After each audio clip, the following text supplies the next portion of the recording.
Hello guys, today I will be showing you how to fix iPhone not charging properly. If you find this video helpful, please do like and subscribe.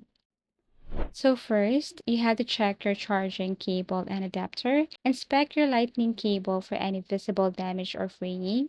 Try using a different cable and adapter to see if the problem is with your accessories.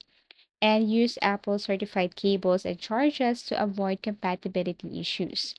Number two, you need to clean the charging port. Sometimes dust, lint, or debris can clog the charging port. Use a soft brush, toothpick, or compressed air to gently clean the port, and be careful not to damage the pins inside.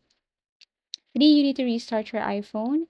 So a simple restart can fix minor glitches. All you have to do is to hold the power button and volume button, or just the power button your models until you see the slider. Slide to turn off or power off, then turn it back on. You could also force start or force restart your iPhone. For iPhone 8 and later, press and quickly release volume up, then volume down, then hold the side button until you see the Apple logo. For iPhone 7, 7 Plus, hold both volume down and sleep wake buttons until the Apple logo appears. And then for iPhone 6 and earlier, hold both home and sleep wake buttons until the Apple logo appears.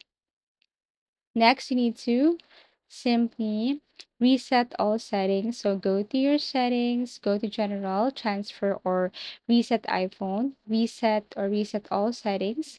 This reset settings without deleting your data but can fix software glitches affecting charging.